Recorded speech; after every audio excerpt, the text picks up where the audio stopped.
le dessin. Cette preuve fut donnée quand les documents de la société secrète des Illuminati d'Adam Weishaupt furent saisis par le gouvernement bavarois en 1786 et publiés en 1787. Le plan originel de la Révolution mondiale et l'existence d'une organisation puissante aux membres très haut placés furent alors révélés. Dès ce moment-là, il subsista aucun doute que tous les pays et les classes de la société comprenaient des hommes qui s'étaient ligués entre eux pour détruire tout gouvernement légitime et toute religion jusqu'à maintenant.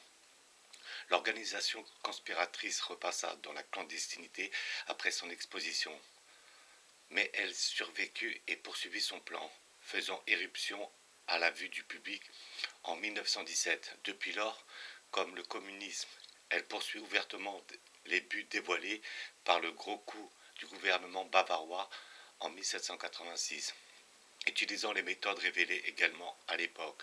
La publication des documents Weishaupt survint par un hasard aussi curieux que celui de la conservation des documents de M. Whittaker Chambers en 1948.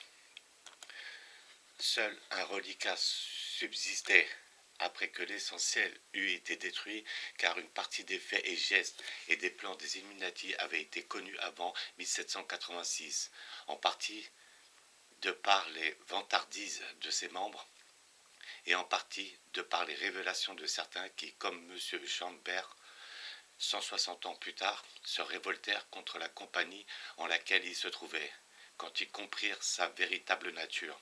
Ainsi, la duchesse de Douairière, Maria Anne de Bavière, reçut-elle en 1783 l'information d'anciens illuminés selon laquelle l'ordre enseignait que la religion devait être considérée comme une absurdité, entre guillemets l'opium du peuple, de l'Éline, et le patriotisme comme de la pluralité, que le suicide était justifiable, que la vie devait être gouvernée par la passion plutôt que la raison, que l'on pouvait empoisonner ses ennemis, et ainsi de suite.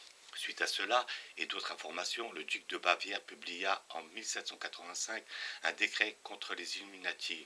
L'ordre fut accusé d'être une branche de la franc-maçonnerie. Et les représentants gouvernementaux, les membres des forces armées, les professeurs, les enseignants et les étudiants avaient interdiction de le rejoindre. Un interdit général fut posé sur la formation des sociétés secrètes, c'est-à-dire les corps qui se rassemblaient sans se faire enregistrer comme la loi l'exigeait. Cet interdit, qui ne pouvait manifestement pas être appliqué, les organisations secrètes ne pouvant être supprimées par décret, mit en garde les conspirateurs de sorte que, ainsi que le relatent les deux historiens des Illuminati, M. C.F. Forestier et Léopold Angel, une quantité considérable de documents de la plus haute importance appartenant à l'ordre fut soit cachée soigneusement, soit brûlée. Et peu de documents survécurent, car la plus grande partie fut détruite, et les relations externes furent interrompues, afin de détourner les soupçons, autrement dit, l'ordre entra dans la clandestinité. Ainsi les documents furent trouvés en 1786 ne représentent-ils qu'une toute petite partie de l'ensemble. M. Forestier dit qu'en 1784, la dernière année au cours de laquelle l'ordre eut plutôt tendance à vanter son pouvoir qu'à le cacher. L'ordre s'étendait depuis sa base bavaroise sur toute l'Europe centrale, du Rhin à la Vistule et des Alpes à la Baltique. Ses membres comprenaient des jeunes gens qui devaient appliquer par la suite les principes qu'on leur avait inculqués, des fonctionnaires de toutes sortes qui mettaient leur influence à son service, des membres du clergé à qui il inspirait la tolérance, et des princes dont il pouvait revendiquer la protection et qui espérait contrôler. Le lecteur se rendra compte que ceci est une image du communisme d'aujourd'hui, à l'exception de l'allusion aux princes dont le nombre s'est presque réduit à néant depuis 1784. Cependant, les documents qui furent découverts et publiés, s'ils indiquaient par l'étendue complète des membres et des connexions des Illuminati, particulièrement en France, en Grande-Bretagne et en Amérique, révélaient néanmoins la nature de la société secrète et son ambition totalement destructrice. Le talmudisme. Un émissaire illuministe fut frappé par la foudre lors d'un voyage en Silésie. En 1785, les papiers trouvés lui provoquèrent la fouille des maisons de deux leaders illuministes, La correspondance entre Spartacus, entre parenthèses Adam Weishaupt, et les aéropagistes, ses associés les plus proches dans l'ordre, ainsi que d'autres papiers trouvés, alors révèlent le plan complet pour la révolution mondiale, dont nous sommes au XXe siècle devenus familiers de par ses conséquences et sous le nom de communisme. Nul ne peut croire aujourd'hui que ce plan grandiose de destruction prit naissance dans le cerveau d'un professeur bavarois, ni résister à la conclusion que, comme le suggère Madame Nesta Webster, Weishaupt et ses alliés ne créèrent pas, mais ne firent que lâcher sur le monde une force vive et terrible restée inerte pendant des siècles. Quand il fonda ses Illuminati le 1er mai 1776, Weishaupt était doyen de la faculté de droit à l'université d'Ingolstadt. À notre époque, les professeurs d'université secrètement communistes se trouvent souvent dans les facultés de droit.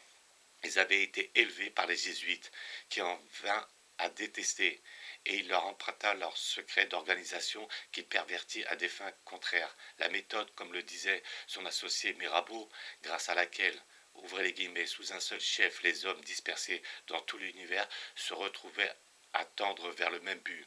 Cette idée de liguer des hommes ensemble au sein d'une conspiration secrète et de les utiliser pour réaliser un but qu'ils ne comprennent pas transparaît dans l'ensemble des lettres et autres documents illuministes saisis par le gouvernement bavarois. L'idée est présentée de manière passionnée et les nombreuses façons de la réaliser sont d'une grande ingéniosité. L'expérience de la conspiration accumulée au cours des âges devait être l'inspiratrice et les recherches de Madame Nesta Webster pour déterminer l'origine de cette doctrine morbide et perverse la firent remonter jusqu'au début de l'ère chrétienne et même avant. Par exemple, M. Sylvestre de Sacy dit que la méthode utilisée par les Ismaéliens, une secte subversive au sein de l'islam au 8e siècle, était d'enrôler les partisans en tout lieu et dans toutes les classes de la société, dans une tentative de destruction de leur foi professée et de leur gouvernement. Le leader ismaélien Abdullah ibn Maymoun, juif converti à l'islam, entreprit d'unifier sous la forme d'une vaste société secrète, en nombreux degrés d'initiation, des libres penseurs qui ne considéraient la religion que comme un frein pour le peuple, et des fanatiques de toutes les sectes. L'accomplissement d'Abdullah ibn Maymoun, selon une autre autorité, M. Réhard Dozy, fut que par de tels moyens le résultat extraordinaire fut qu'une multitude d'hommes aux croyances diverses travaillèrent tout ensemble à un objectif connu seulement de quelques-uns d'entre eux. Ces citations décrivent exactement à la fois les buts, les méthodes et l'accomplissement d'Adam Weishaupt et ceux du communisme, et on pourrait les multiplier par des extraits de la littérature kabbalistique, des gnostiques et des manichéens. Les documents de Weishaupt sont incontestablement authentiques. Le gouvernement bavarois devança involontairement toute tentative de crier à la contrefaçon, d'une manière que nous connaissons bien dans notre siècle. En habitant, quiconque serait intéressé à examiner les originaux aux archives de Munich. Ceci révélait trois choses principales. Premièrement, les buts de la société. Deuxièmement, la méthode d'organisation. Et troisièmement, les membres, du moins sur une région relativement limitée, principalement les États allemands du Sud. Ces trois questions seraient discutées séparément ici. L'idée de base, rendue parfaitement claire dans la correspondance entre Spartacus et ses compagnons conspirateurs à pseudonyme, était la destruction de toute autorité, nationalité et religion établie, permettant ainsi d'ouvrir la voie à l'ascension d'une nouvelle classe dirigeante, celle des Illuminés. Les buts de la société, tels que résumés par Henri Martin, étaient l'abolition de la propriété, de l'autorité sociale et de la nationalité, et le retour de la race humaine à l'état heureux dans lequel elle ne formait qu'une seule famille, sans besoin artificiel, sans science inutile, chaque père étant prêtre et magistrat. Près de nous ne savons quelle religion, car malgré leur fréquente invocation du dieu de la nature, beaucoup d'indications nous amènent à conclure que Weishaupt n'avait d'autre dieu que la nature elle-même. Ceci est confirmé par Weishaupt. Ouvrez les guillemets, les princes et les nations disparaîtront. La raison sera le seul code de l'homme. Dans tous ses écrits, il élimina complètement toute idée de pouvoir divin en dehors de l'homme. L'attaque contre, ouvrez les guillemets, les rois et les princes n'était qu'une couverture de la véritable attaque contre toute nationalité, comme le temps l'a montré. Maintenant que l'offre en roi et prince fait défaut, le communisme détruit de manière impartiale les premiers ministres comme les politiciens prolétaires. Et l'attaque contre les prêtres était un déguisement de l'attaque réelle contre toute religion. Le vrai but, dans les deux cas, est révélé dans la correspondance même de Weishaupt avec ses intimes. Le faux but était professé aux agents inférieurs de la société ou au public, au cas où ils auraient eu vent des activités illuministes. La grande habileté de Weishaupt dans l'enrôlement de gens importants qui le rejoignaient en croyant qu'ils se montraient ainsi progressistes ou libéraux est démontrée par le nombre de princes et de prêtres retrouvés sur ces listes secrètes d'adhésion. Le meilleur exemple de son succès et de la faculté d'adaptation rapide de sa méthode se trouve dans le cas de la religion. Son attaque de la religion fut une chose beaucoup plus audacieuse et ahurissante à son époque qu'à la nôtre, où nous avons vécu suffisamment longtemps avec le communisme ouvertement déclaré pour savoir reconnaître une proposition qui, à l'époque de Weishaupt, devait sembler à peine crédible, celle que l'homme, après avoir trouvé la voie menant à l'idée de Dieu, devrait, de son propre chef, rebrousser chemin. L'idée première de Weishaupt était de faire de l'adoration du feu la religion de l'illuminisme. Il était peu probable que cette idée puisse jamais amener des recrues venant des rangs du clergé, et il eut une meilleure idée, qui les fit venir en nombre. Il déclara que Jésus avait eu, entre guillemets, une doctrine secrète, jamais révélée ouvertement, mais que toute personne assidue pouvait lire entre les lignes des évangiles. Cette doctrine secrète devait supprimer la religion et la remplacer par la raison. Ouvrez les guillemets. Quand enfin la raison deviendra la religion de l'homme, alors le problème sera résolu. L'idée de rejoindre une société secrète dont Jésus avait été le vrai fondateur et de suivre un exemple établi par Jésus en utilisant des mots pour cacher le vrai sens se révéla irrésistible pour de nombreux ecclésiastiques qui franchirent alors la porte qui leur était ainsi ouverte. C'étaient des personnages d'un nouveau genre pour leur époque. De nos jours, le clerc communiste est devenu familier. Les leaders illuministes les raillèrent en privé. Philo, le principal collaborateur de Spartacus, le baron von Knige de Hanovre, écrivait, ouvrez les guillemets, nous disons donc que Jésus n'a pas souhaité introduire une nouvelle religion, mais seulement rétablir la religion naturelle et la raison dans leur ancien droit.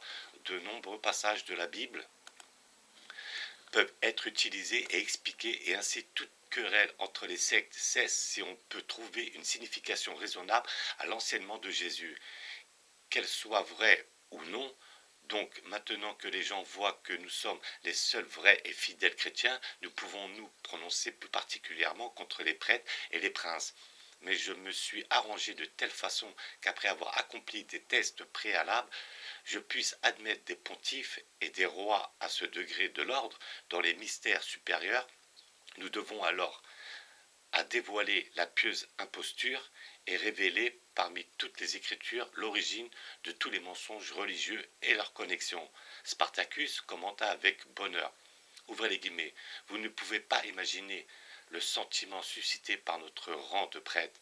Le plus merveilleux est que les grands théologiens protestants et réformés qui font partie de l'illuminisme croient toujours que l'enseignement religieux qui y est communiqué contient l'esprit juste et authentique de la religion chrétienne.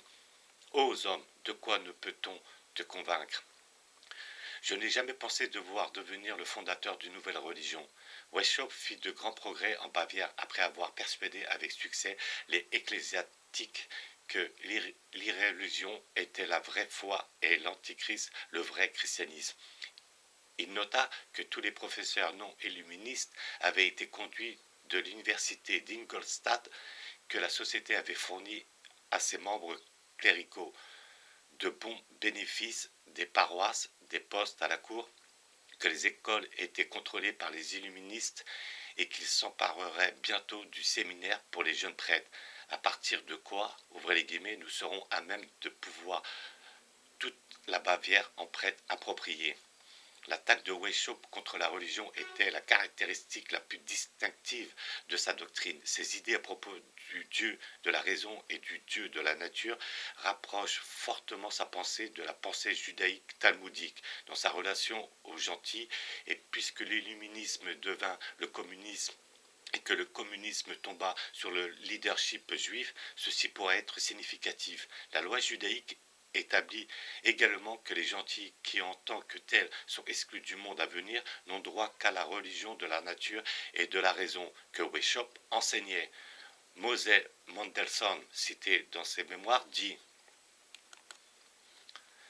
ouvrez les guillemets, nos rabbins enseignent unanimement que les lois écrites et orales qui forment conjointement notre religion révélée sont de rigueur dans notre nation seule.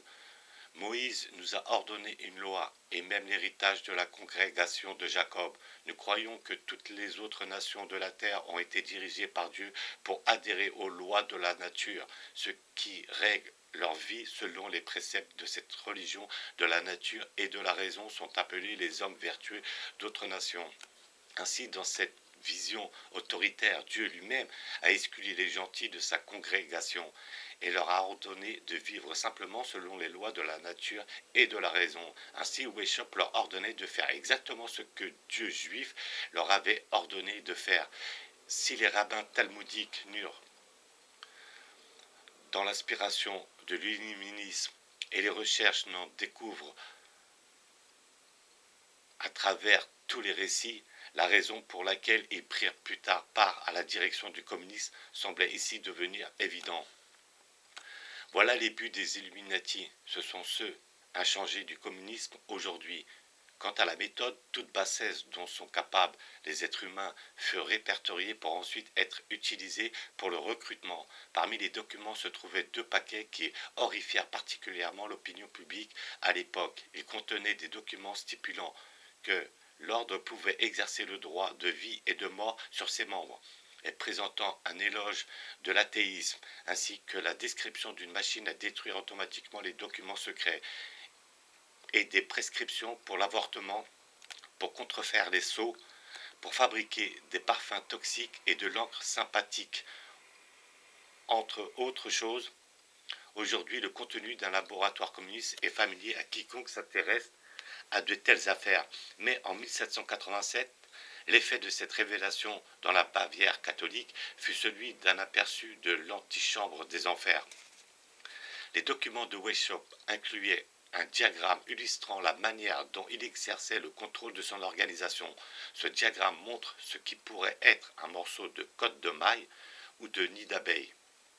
Il est identique au célèbre système de cellules sur lequel le communisme est construit aujourd'hui. C'est le produit d'une intelligence supérieure et manifestement de siècles d'expérience. De telles méthodes ne sont pas inventées dans un long processus de tâtonnement. Le secret est qu'un dommage sur une telle structure ne peut être que local, le tissu principal restant toujours intact et susceptible d'être réparé. Si quelques liens ou cellules sont détruits, ils peuvent être réparés en temps voulu. Et pendant ce temps, l'organisation continue en grande partie indemne jusqu'à nos jours. Weishaupt siégeait au centre de cette toile et en tirait toutes les ficelles. Ouvrez les guillemets, il faut montrer combien il serait facile pour un chef intelligent de diriger des centaines et des milliers d'hommes, avait-il écrit au-dessus du diagramme. Et il avait ajouté en dessous, ouvrez les guillemets, il y en a 2 immédiatement sous moi à qui j'insuffle tout mon esprit, et chacun d'eux en a encore 2 autres, etc. De cette façon, je peux mettre 1000 hommes en mouvement et les enflammer de la manière la plus simple, et c'est de cette façon qu'on doit transmettre les ordres et opérer en politique. Quand les documents illuministes furent publiés, la plupart des membres apprirent pour la première fois que Weishaupt était le chef, car il n'était connu que de ses proches associés. La majorité savait seulement que, quelque part au-dessus d'eux, se trouvait un leader bien-aimé, ou grand frère, un être plein de sagesse, bienveillant mais sévère, qui par eux refaçonnerait le monde. Weishaupt avait en fait accompli le résultat extraordinaire attribué à Abdullah ibn Maïmoun au sein de l'islam, sous le contrôle de ce dernier. ouvrez les guillemets, une multitude d'hommes aux croyances diverses travaillèrent tous ensemble vers un objectif connu seulement de quelques-uns. Le fait que chaque dupe ne connût que ces deux dupes immédiats n'aurait pu à lui seul provoquer ce résultat. Comment les illuminés étaient-ils maintenus ensemble? La réponse est que Weishaupt découvrit, en reçu d'une intelligence supérieure, le secret sur lequel la force cohésive de la révolution mondiale repose aujourd'hui, sous le communisme et la terreur. Tous les illuminés prenaient des noms illuminés qu'ils utilisaient dans les relations qu'ils avaient entre eux et dans toute leur correspondance. Cette pratique du pseudonyme ou nom de couverture continue à ce jour. Les membres des gouvernements communistes qui usurpèrent le pouvoir en Russie en 1917 furent pour la première fois dans l'histoire connue du monde par des pseudonymes et sont également connus ainsi pour la postérité. Les révélations de 1945 à 1955 en Amérique, en Angleterre, au Canada et en Australie montrèrent que les hommes qui travaillèrent comme agents communistes dans les gouvernements de ces pays utilisaient des noms de couverture selon la manière initiée par Weishaupt. Weishaupt organisait sa société en échelons ou cercles, dont les anneaux extérieurs comprenaient les nouvelles recrues et les dupes de moindre importance. L'avancement dans les échelons était censé amener l'initiation au chapitre suivant du mystère central. Weishaupt préférait l'enrôlement de jeunes hommes à un âge où ils sont le plus impressionnables. Entre 15 et 30 ans, cette pratique fut poursuivie jusqu'à notre époque. M. Alger, Is, Harry, Dexter, White, Whittaker Chambers, Donald McLean, Guy Burgess et d'autres furent tous pris au filet dans leur université américaine ou anglaise. D'autres échelons ou degrés étaient ajoutés à mesure que le cercle de recrutement s'élargissait ou qu'on y découvrait des obstacles particuliers. On a déjà donné l'exemple de la religion et dans ce cas également le communisme, en insinuant que Jésus fut le premier communiste, a suivi le précepte de Weishaupt en changeant simplement illuministe par communiste. Dans cette approche des membres potentiels, le mode d'invitation, ouvrez les guillemets, si vous voulez bien me suivre au salon, variait pour s'adapter au cas particulier. On faisait prêter serment aux jeunes hommes qui étaient recrutés pour la conspiration au cours d'un cérémonial intimidant qui comprenait une parodie significative du sacrement chrétien. On leur demandait de fournir un dossier sur leurs parents, énumérant leurs passions dominantes et de s'espionner mutuellement. Ces deux idées sont fondamentales au communisme. Et l'une des sources originelles possibles est la loi mosaïque, dans laquelle l'obligation de dénoncer un proche soupçonné d'hérésie et de placer un garde autour de mon garde fait partie des lois et jugements. On faisait en sorte que le jeune illuminé ne sache jamais combien de regards de supérieurs inconnus étaient posés sur lui. Il ne connaissait que ses supérieurs immédiats. On lui apprenait à dénoncer son entourage et il en déduisait que son entourage le dénonçait aussi. C'est le principe de base de la terreur que l'on ne peut jamais totalement instaurer uniquement par le meurtre, la torture ou l'emprisonnement. Seul le fait de savoir qu'elle ne peut faire confiance à personne, pas même à son propre fils, ou père ou ami, réduit la victime humaine à une soumission totale. Depuis l'époque de Weishaupt, cette terreur secrète s'est établie en Occident. Ceux qui n'ont aucune expérience personnelle peuvent comprendre le pouvoir qu'elle exerce de nos jours, même à des milliers de kilomètres de son siège central, à la lecture de la description que fait M. Whittaker Chambers de sa fuite dans la clandestinité après qu'il eut résolu de rompre avec ses maîtres communistes. Quant au nombre de membres des Illuminati, les documents découverts montrèrent qu'après 10 ans d'expérience, l'ordre comptait plusieurs milliers de membres, dont beaucoup occupaient des postes importants dans l'administration, où ils pouvaient exercer une influence sur l'action des dirigeants et des gouvernements. Ils incluaient même des dirigeants. Le marquis de Luchet, un contemporain, relate qu'environ 30 princes régnants et non régnants avaient lâchement rejoint un ordre dont les maîtres avaient juré de les détruire. Étaient inclus les ducs de Brunswick, Gotha et Saxe-Wehrmacht, les princes de Hesse et de Saxe-Gotha et l'électeur de Mayence, Metternich, le pédagogue Pestalozzi, des ambassadeurs, des politiciens et des professeurs. Au-dessus de tout, se trouvait celui qui, 20 ans plus tard, devait écrire le chef-d'œuvre le plus célèbre au monde sur le thème du jeune homme qui a vendu son âme au diable. Il est difficile de résister à la conclusion que Faust était en vérité l'histoire de Goethe et de l'illuminisme. Son thème est essentiellement le même que celui de Witness et d'autres œuvres contemporaines dont les auteurs ont échappé au communisme. Ces listes étaient manifestement incomplètes pour la raison précédemment évoquée selon laquelle des précautions avaient déjà été prises avant que les autorités bavaroises ne fassent une incursion au domicile des principaux associés de Weishaupt en 1786. Pour la même raison, les documents découverts ne révèlent qu'une partie du territoire sur laquelle s'étaient étendus les Illuminati. Le diagramme de Weishaupt montra que l'ordre secret était construit de façon telle que plus d'un segment ne puisse jamais être découvert ou endommagé. Il est possible toujours pour la même raison que Weishaupt n'ait été qu'un chef de groupe ou de région et que la haute administration de ce qui était manifestement une organisation mondiale révolutionnaire ne fut jamais démasquée. Ce qui est sûr, c'est que bien que les documents illuministes ne contiennent aucun nom ou autre indication de nature à révéler son pouvoir en France, la Révolution française, lorsqu'elle débuta 3 ans plus tard, devint une attaque contre toute autorité civile et toute religion, une attaque identique à celle planifiée par Weishaupt et ses associés. Depuis ce jour, les écrivains au service de la Révolution mondiale, leurs noms et légions dans tous les pays, n'ont jamais cessé de nier toute connexion, quelle que soit, entre l'illuminisme et la Révolution française. Ils soutiennent ingénument que puisque la société secrète fut interdite en 1786, elle ne put avoir de rapport avec les événements de 1789.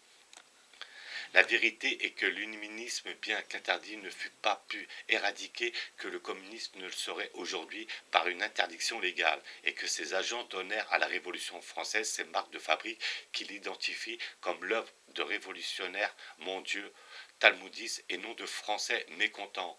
Les actes commis sous la terreur étaient d'une nature inimaginable avant qu'ils ne soient commis, mais ils étaient depuis longtemps familiers en imagination aux Illuminati. Dans quel autre esprit l'idée que les récipients du souper sacramental devaient être transportés sur un âne en procession publique dans les rues de Paris aurait-elle pu prendre forme? Ils étaient éduqués dans la tradition antique d'une telle parodie, et leurs propres initiés étaient admis au cours d'une cérémonie parodiant le sacrement. Dans quel cerveau, sinon celui de Weishaupt, l'idée d'introniser à Notre-Dame une actrice comme déesse de la raison aurait-elle pu naître? Pour les besoins d'évocation diabolique, il est requis de profaner les cérémonies de la religion à laquelle on appartient et de piétiner ses symboles les plus sacrés. C'est la description que fait M.A.E. Waite de la formule de magie noire, et la magie noire et le satanisme étaient deux des ingrédients du breuvage illuministe jusqu'à nos jours.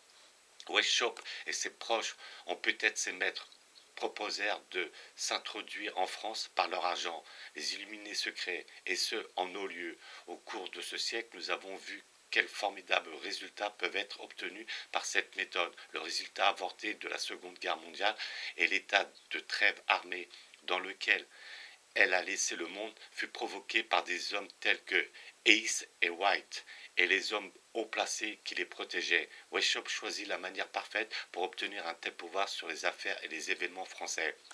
Passer par une autre société secrète très puissante qu'il infiltra et donc il s'empara selon les méthodes exposées dans ces documents. Cette société était le Grand Orient de la franc-maçonnerie.